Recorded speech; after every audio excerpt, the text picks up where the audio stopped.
Bien, señores, vamos a continuar con los grandes de la comunicación, analizando, a raíz de las declaraciones del expresidente Danilo Medina, las falencias de la economía en República Dominicana y la pregunta, ¿por qué hemos llegado hasta aquí? Entonces hay una pregunta que quiero hacerle a Fernando, que si hay deuda buena y deuda mala cuando un país coge prestado.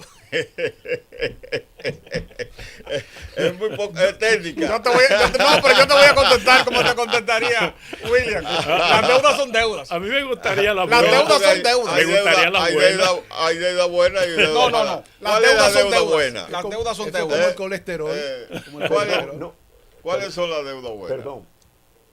Del punto Fernando. de vista del banquero hay deudas malas y deudas buenas. Del Ajá. punto de vista del que toma prestado, todas son buenas. Sí, Todos son buenos.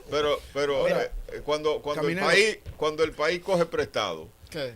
¿hay deuda buena o hay deuda mala? Dependiendo del tu fin. visión. Dependiendo del Depende del fin. uso que se le dé. Dependiendo del fin Bueno, del préstamo. arranca. Dependiendo del fin del préstamo, porque si nos vamos a hacer una referencia de algo que pasó en días recientes, hay que decir o que a nosotros nos están engañando en la cara o que simplemente este país no se sabe para dónde va, porque un diputado del Partido Revolucionario Moderno salió en estos días que se está por coger un préstamo de más para San Cristóbal de más de 160 millones de dólares para coger lodo. ¿Cómo Y así? nadie lo ha desmentido. ¿Pero el lodo dónde está? ¿En la presa? No, él dice que en unos barrios de San Cristóbal que se hace esa acumulación. Pero entonces lo que yo te quiero decir es, si es para eso, que los fines no están ni siquiera claros, pero que tampoco el gobierno ha salido Es una a deuda mala. aclarar, eso es una deuda mala. Ahora, Pero si el financiamiento que se ha tomado es para construir una presa, yo creo que eso es una deuda buena. Bueno. mira, la semana pasada, discúlpame, aquí discutimos sobre si el presidente ha sido efectivo, si ha construido, si ha hecho, si no ha hecho. Y apareció en la prensa que él había inaugurado en el primer cuatrienio 1.382 obras terminadas, que esas son un activo, que eso está en todo el país, en carretera, en cosas. Si hubo préstamos para hacer eso, a mí me parece que esos son préstamos.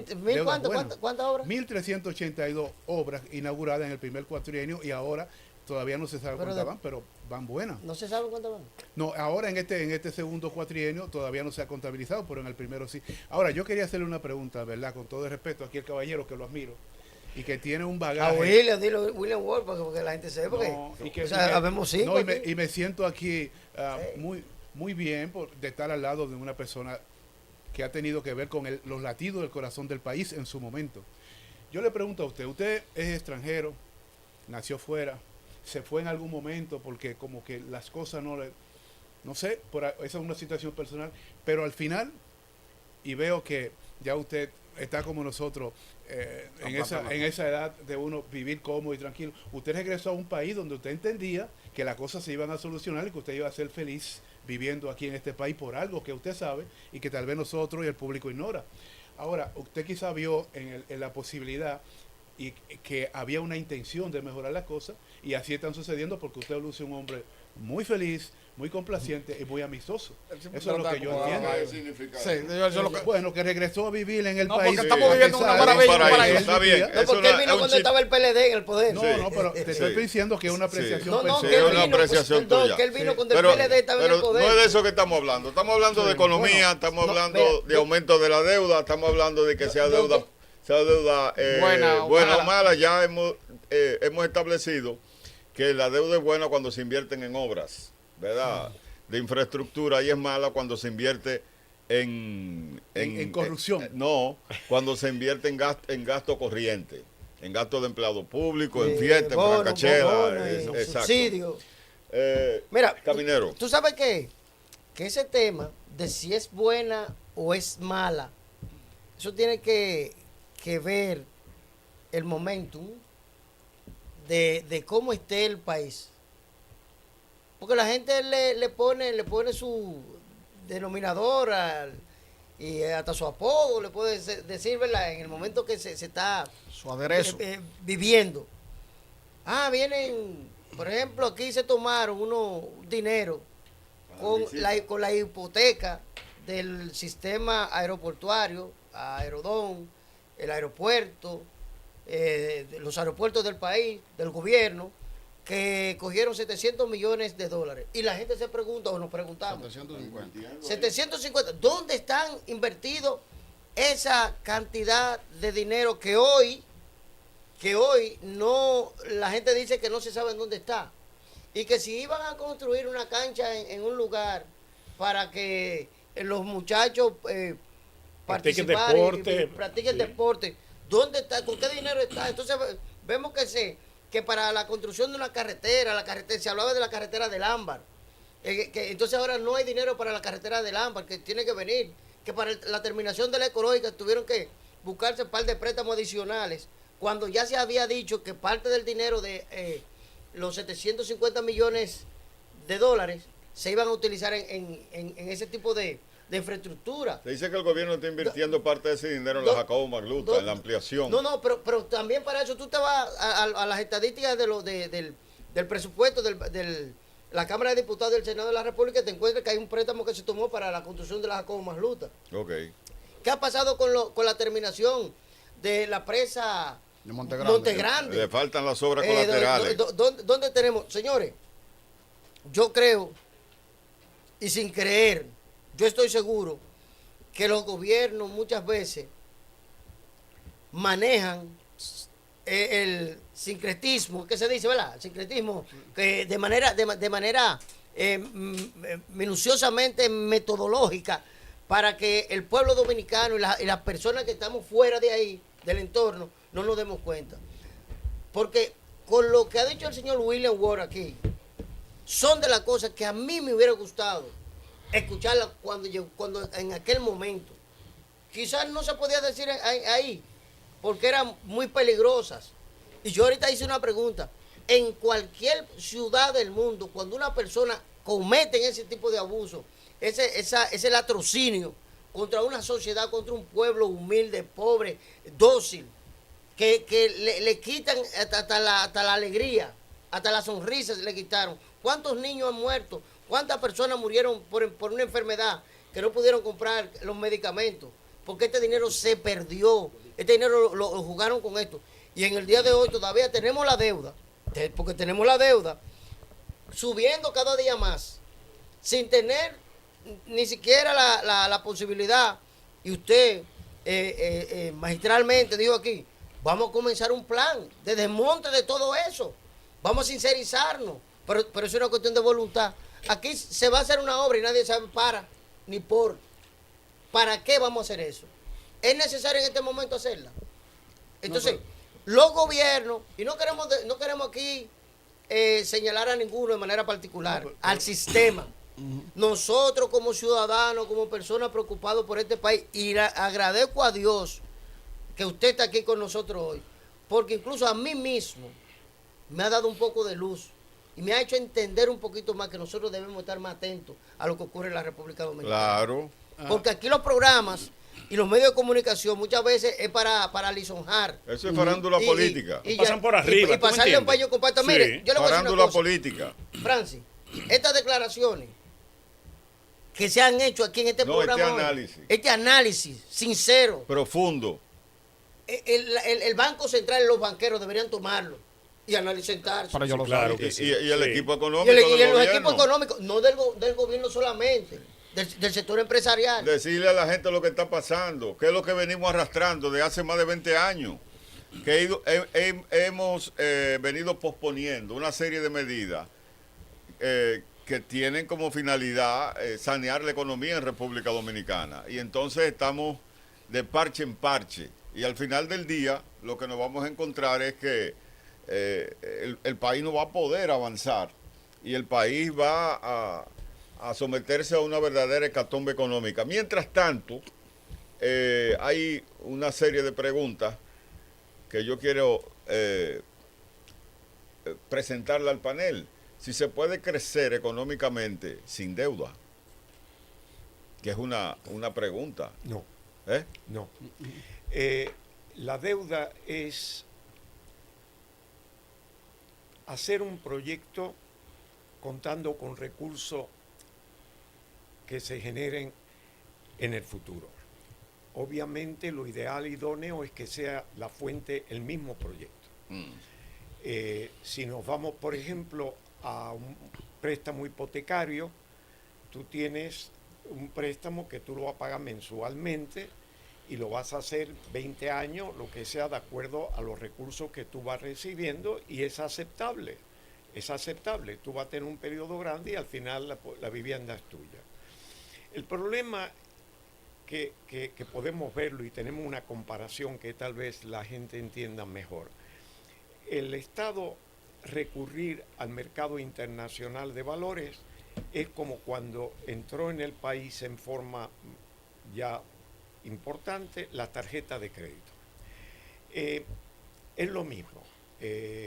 La tarjeta de crédito, el uso de la tarjeta de crédito lo determina el tarjetaviente.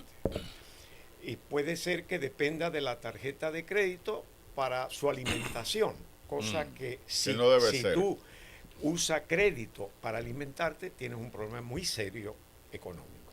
Entonces, tiene que ser inteligente. Usa la tarjeta y trata de pagarlo a fin de mes como un medio de pago, pero no te endeude porque primero la tasa es muy alta y estás dependiendo. Es decir, es saber justo. Pero si un país no usa su potencial, que es el crédito, fíjate bien que hay una diferencia entre el crédito y préstamo.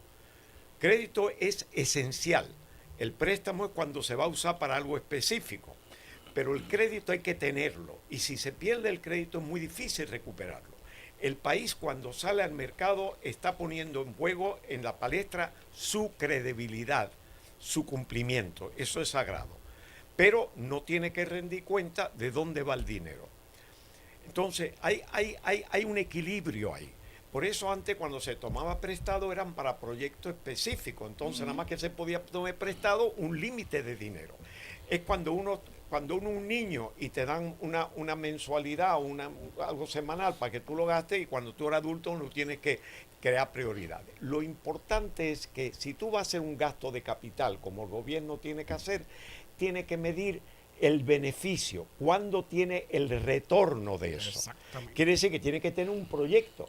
El retorno te dice también el tiempo del préstamo, porque cuando tú vas a empezar a pagarlo y cuando tú vas a terminar de pagarlo. Y lo ideal es que venga del proyecto. Si ustedes me dicen, hay un proyecto para San Cristóbal de 160 mil millones de pesos, por ejemplo, bueno, ¿qué beneficio tiene? Tú vas a crear empleo, los empleos van a tener salarios, los salarios van a tener gastos, los gastos van a pagar impuestos.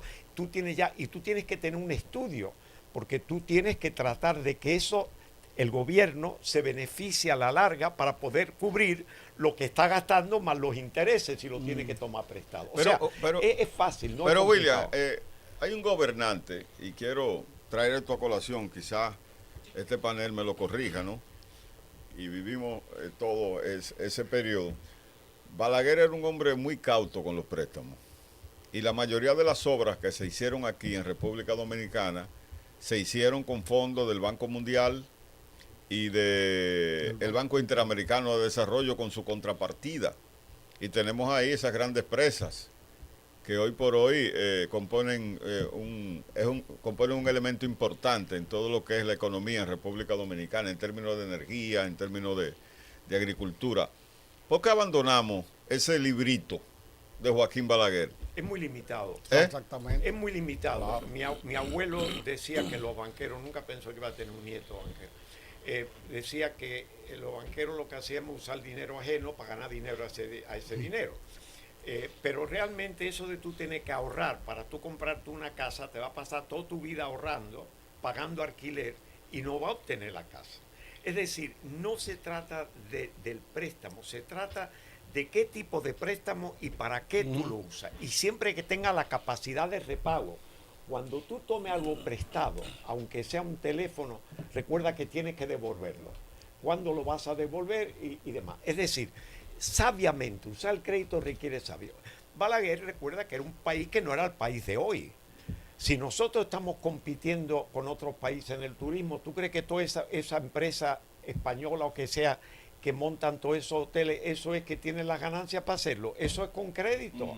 El mundo funciona hoy a base de crédito. Nosotros hemos avanzado la economía dominicana en gran parte por las tarjetas de crédito.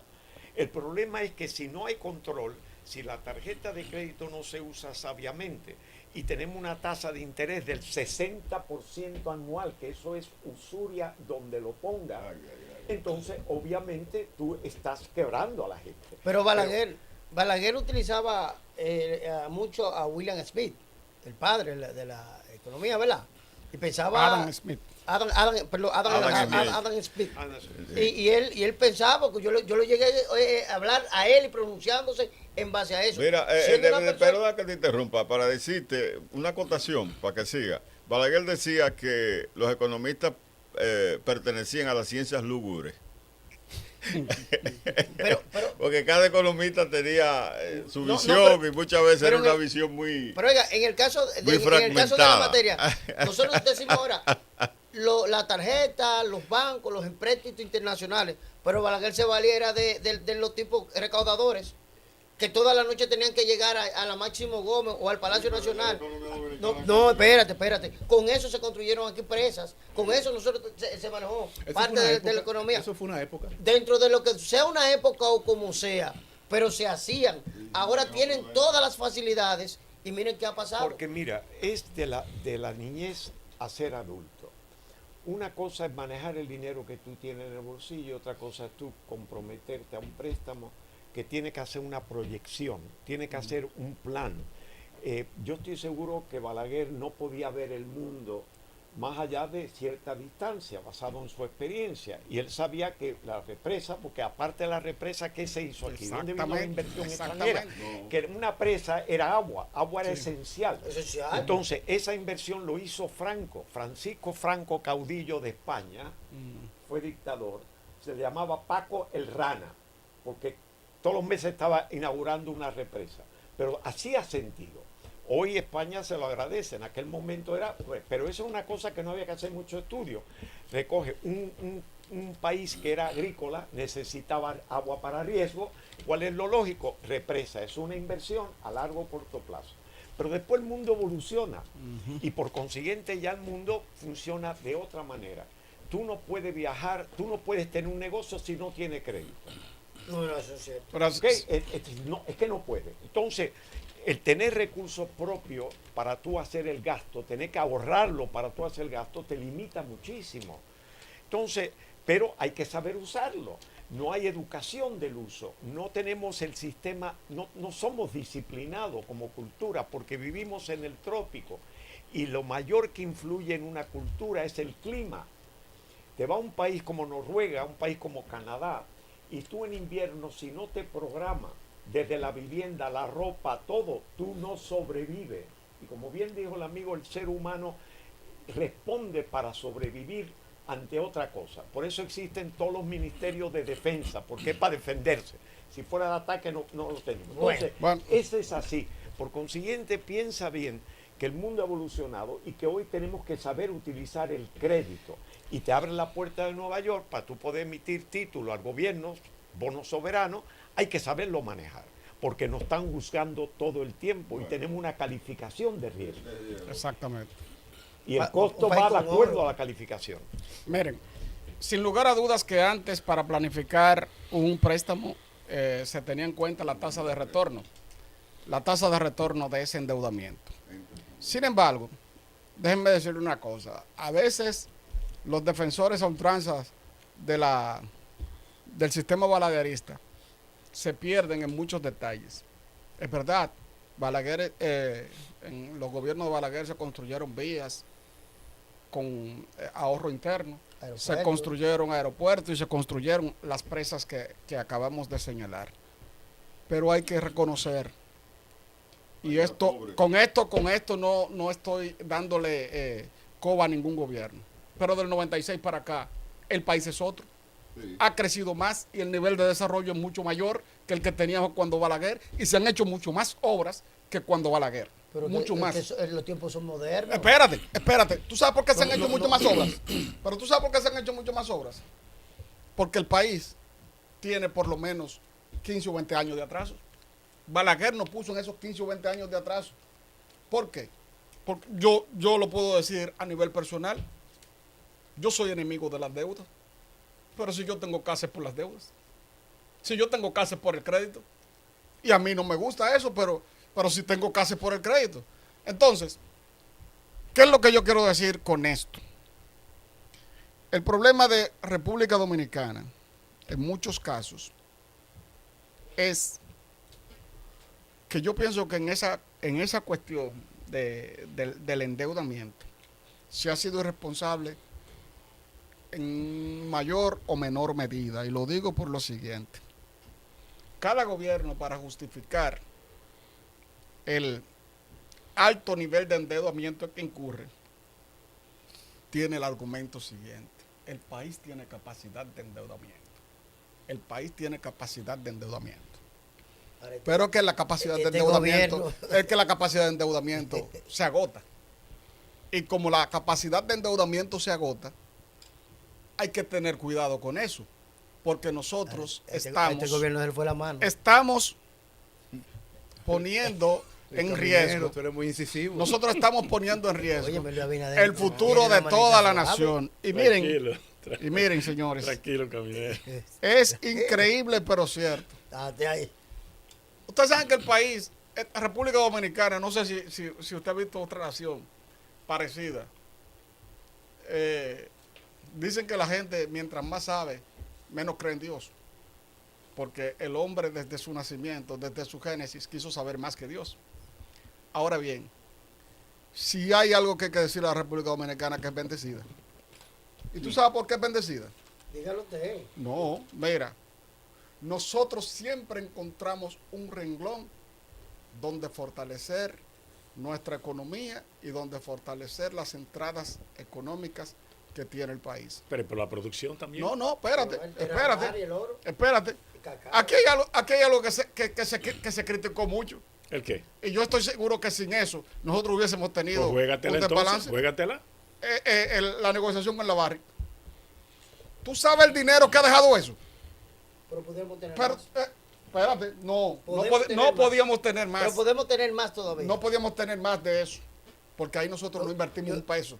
¿Cómo Nosotros, que no, señores. No, Pero señores. óyeme, gracias a la revisión que se hizo también. No, eso no es ningún gracias a la revisión, señores. No, tú Es sabes que que ustedes se hizo una revisión. Es que no hubo tal revisión, nada. Ustedes lo que pasa es. Se hizo una revisión. ¿Usted sabe y qué es tú lo que pasa? sabes. ¿Usted sabe qué pasa con el periodismo dominicano? Que todo lo que oye lo repite. No, pero. No pero, se Fernando, hizo. No. Fernando, ¿De pero quién es el estamos oro? aquí, estamos aquí, hermano. Perdóname. ¿De quién es el oro? Estamos ¿De aquí. quién es el oro? El oro es nuestro, pero era nuestro y estaba ahí. Parado. Pero está Pero bien. sin él estar produciendo. está bien. Yo quiero que me digan en qué país del mundo. Con el permiso de los ¿En compañeros, qué país? Espera. para decirle algo a Perdón. Teodoro, No, mire. pero déjame terminar. que él termine. Yo quiero que me digan en qué país del mundo la explotación del oro está en manos del gobierno. Yo quiero que me lo digan.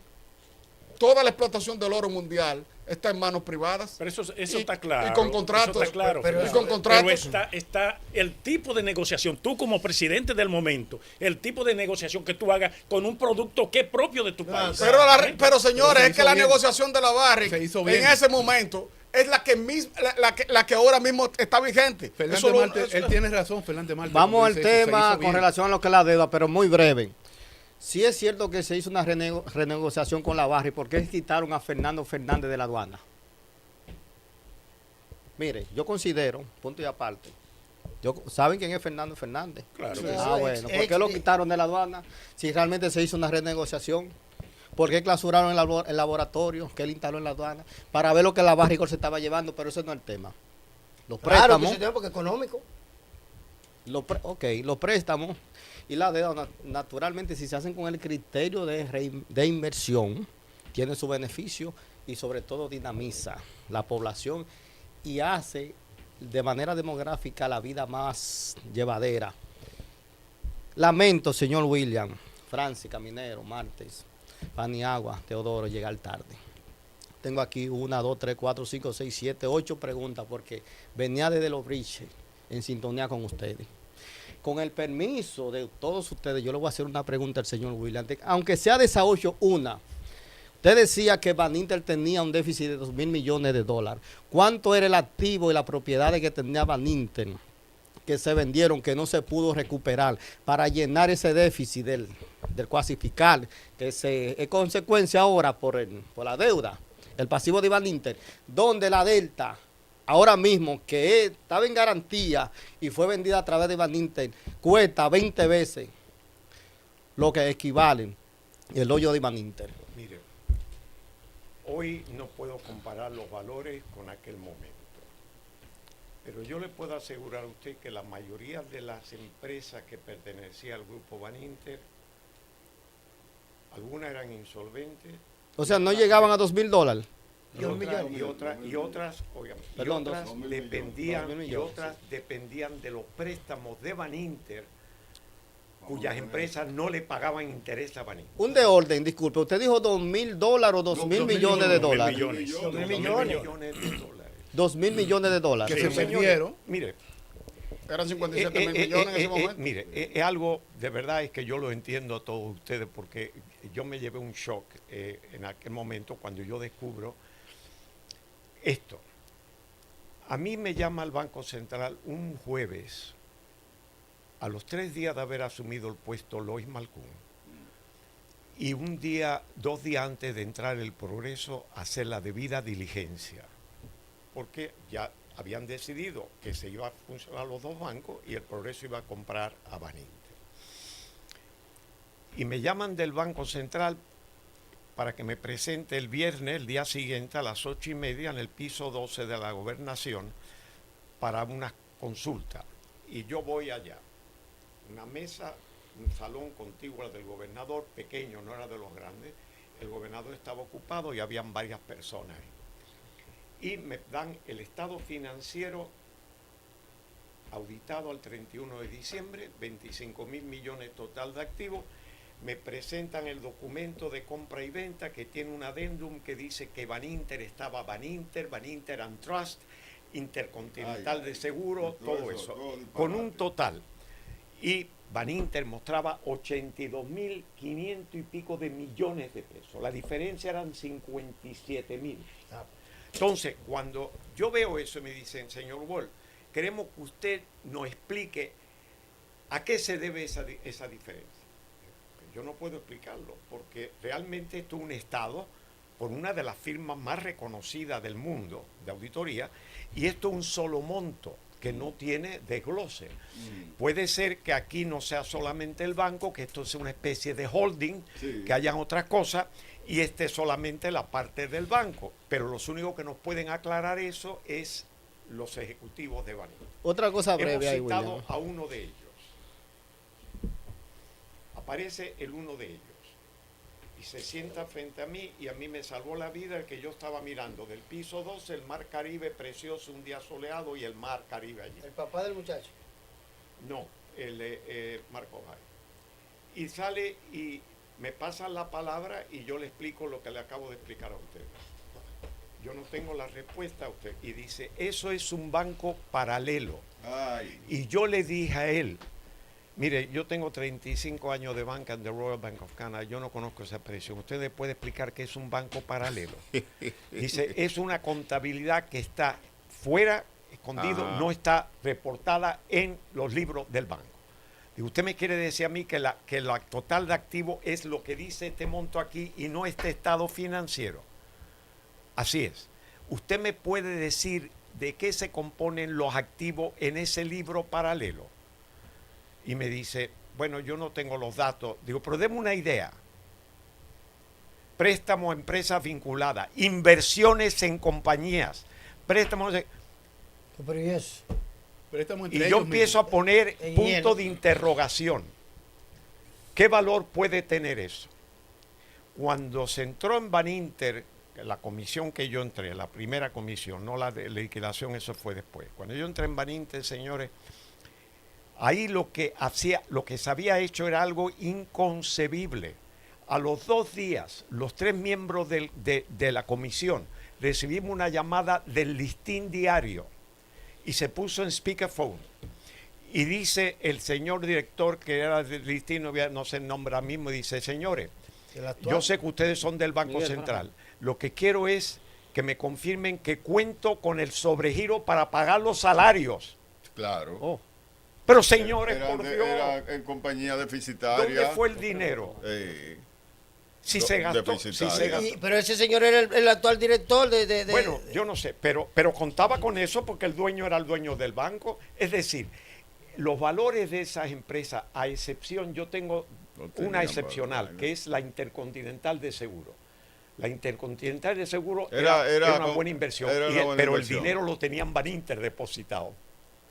¿Qué pasa? De esa manera que usted empieza a distraer dinero, usted lo gasta el dinero. Ahí hubo una deuda con otro banco garantizada por una carta de crédito de $12.500.000 para una empresa de Baninter. 12 millones y medio de dólares en el año 2002. ¿Qué valor tiene eso? Era valor los libros que lo tenían ellos ahí.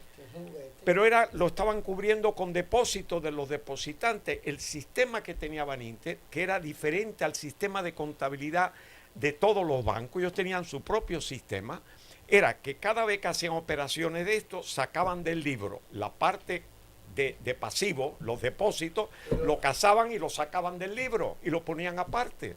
Bueno, concluyendo ahí, ese dinero tiene que estar por ahí. No, En algún lugar. Hay dinero, pero fíjese bien que puede haber algún dinero, pero usted sabe muy bien que cuando hay un bien en liquidación, eso es vaca muerta. Claro. ¿O usted cree que usted va a salir al mercado a recubrir los préstamos, el dinero que estaba pagando el había Banco gente que Central? llevaban emisoras por chele, Sí, claro, como sí. si fuera Chufly que estaban comprando, y ellos la tenían en el libro cara, y después cuando dice, no, eso no cuesta ese valor.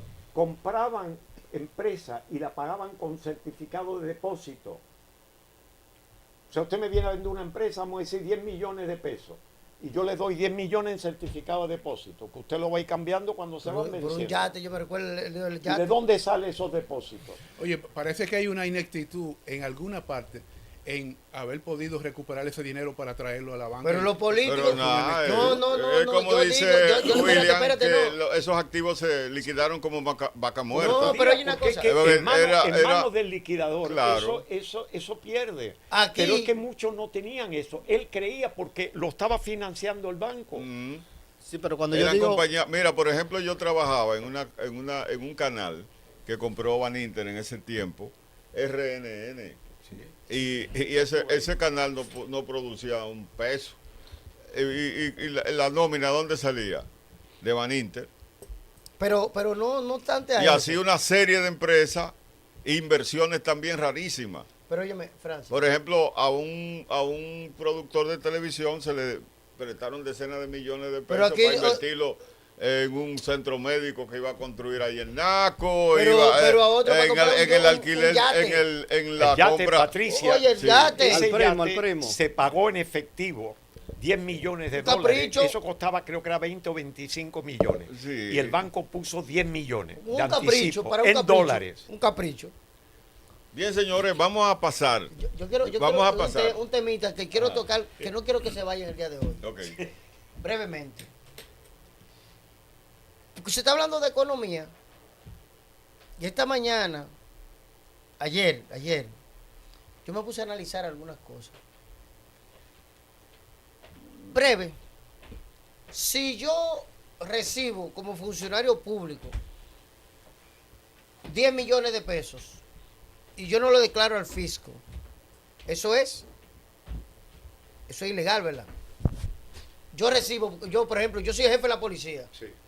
Y dentro de las prebendas y los regalos y la canonjía que se le brindan a esa gente, me entregan, como dijo el señor Roberto Santana, que a la jefatura de la policía entran 75 millones de pesos. En un momento... Pero espérate, yo lo que quiero es nada más analizar un poquito, porque tenemos que dar forma a esto. Si cuando usted llega al puesto, jerárquicamente hablando, de cualquier institución, llámese ministro, llámese jefe, director o lo que sea, su fortuna aumenta. Y si usted eso que le llegó a la mano suya, sea a través de lo que sea, pero es dinero que se le está entregando y usted no lo declara al fisco, eso es lavado de activos, se puede calificar, ¿verdad? Sí, pero espérese un momentito. ¿Por qué un funcionario público tiene que recibir dinero de otra fuente? Que no sea No, la no, fuente. pero está bien. No, yo lo que quiero yo lo que quiero ver Sí. algo. No, lo que él recaude de donde sea. De tiene donde que sea. declararlo. Porque cuando le paga el Estado, usted le retiene la parte de impuestos. Cuando una empresa, usted trabaja para una empresa o trabaja para un gobierno, le retienen los impuestos. Se los retienen porque son realmente instituciones que pueden descontarle para pagarle al gobierno directamente. Pero lo que no se concibe en el mundo, que yo sea funcionario público y tenga un ingreso que no me venga del Estado. Entonces, eso como que no, a mí personalmente. Yo, por ejemplo, no solamente el Estado, yo trabajando para un banco, yo no podía recibir de nada, podía tener mi ahorro invertido en bolsa de valores y me pagaban los dividendos, pero eso yo lo reportaba. Pero que yo tenga otro ingreso, pero es un conflicto de interés. Pues mire, eso yo quería traerlo y lo traje por eso a los grandes de la comunidad. No lo va, mira, pasa una cuestión importante. Yo le voy a contar a usted una anécdota. Yo conozco muy bien este país porque estuve aquí cuando la revolución estaba en el Matún, y tengo muchas historias. Pero miren bien, mi suegro, me dice mi esposa, que en la época de Trujillo le dan un cargo. Y pasan 3 años y el hombre no administra algo y no recibe aumento. Y habla con un amigo que conocía a Trujillo y dice, mira viejo, yo llevo 3 años aquí, no me hacen ajuste de salario y la cosa tú sabes, a ver si puede. Y según Trujillo dice, pero ese tipo estúpido, ¿para qué cree que lo puso ahí? Entonces, eso, lo que quiero decir con esto es que los puestos, cuando llega un momento en que se cuenta con ingreso ajeno, conflictivo con su función, porque si usted es una autoridad de policía, usted no puede recibir porque ya sabe usted de qué se trata. Entonces está abriendo la puerta para eso. Es que no puede, un policía no tiene por qué tener un trabajo de bochimán de noche en un sitio. No debe. Los ingresos tienen que venir de esa fuente. Es muy delicado el cargo. Miren, este tema que lo traigo y lo dejo aquí. Mira. Vamos a hacer ya un minuto para Sí, en un minuto, yo quiero que me den la oportunidad para, usted me la va a contestar muy somera estas dos preguntas. Primero, yo quiero saber si la inestabilidad del dólar frena el poder adquisitivo, es una pregunta. Y la otra es, ¿hasta dónde el incremento de la tasa del dólar puede afectar nuestra economía? Usted sabe que, por ejemplo, en otros gobiernos anteriores, aunque hubieron banqueros que amenazaban presidente, yo te tumbo. ¿Con qué? Con la subida de la tasa del dólar. Entonces, contésteme esa pregunta para ver si para yo irme complacido con esta parte. Pero acláreme lo primero. Usted me dijo que el dólar... La primera fue si la inestabilidad de la tasa del dólar, de la estabilidad del peso. Ajá, que sí. el dólar no se... ahí es que voy, sí. Aquí lo que se deprecia o aprecia es el peso. Sí, correcto, sí. O sea, entonces, porque se maneja la tasa de cambio. Ajá, peso. exacto, sí, sí. Entonces, eso es parte de la política monetaria. Es decir, este es un país que es un neto importador. Nosotros tenemos una balanza de comercial deficitaria. Importamos más en valor de lo que exportamos. Entonces, el dólar es delicado porque todo lo que entra mayormente es en dólar. Sí, correcto. Entonces, entre ellos tenemos cosas de primera necesidad como el petróleo, el combustible, es dólar. Y por eso sabemos todo que cuando el COVID o posterior, el gobierno fijó la tasa que no la ha cambiado de luego, la tasa de los combustibles, la fijó de manera que si bajaba de 80 a 85, pues entonces sería normal, pero si no, estaba subsidiada. La congeló. La congeló y sigue congelada. Pero bueno, el hecho es que estamos conscientes de que el Banco Central, y por eso es tan importante que el Banco Central sea independiente del gobierno central, tiene su propia política monetaria. Y entonces la estabilidad de precio le corresponde al Banco Central. Por eso tiene que manejar la tasa del peso y la tasa cambiaria. Bueno, Bien, señores, excelente. de esta forma concluye Los Grandes de la Comunicación. Comenzamos analizando las declaraciones de Danilo Medina y terminamos metidos de lleno en el déficit cuasi fiscal, que es parte del embrollo económico que tenemos. También hablamos de la deuda, cuando es buena, cuando es mala, que si los países pueden crecer sin endeudarse. Nos metimos también en los gobiernos de Balaguer, ¿verdad? Porque nosotros siempre hemos tenido a Balaguer como una figura austera en el manejo del gasto público y que la mayoría de las obras de infraestructura se construyeron con recursos propios, pero nos hemos dado cuenta de que el país no avanzó como debía avanzar. En definitiva, ha sido un programa muy instructivo. Y se nos quedaron en el tintero, por ejemplo, la semanal que está en Veremos. Suspendida. Mira, Francis, Sí, la semanal que está en Veremos. Y también otros temas de interés nacional que yo creo que mañana vamos a tratar. Mientras tanto, Francis, vamos a terminar Ya, esto, digo, pero- Sí. porque nos están haciendo señas. No hay, esto es que él quiere. Nos vemos. Bien, adiós, nos vemos. Hola, prosperidad, hola, hola, Aló, hola. aló, nos vemos. Bueno, aquí de manera informal le dimos forma.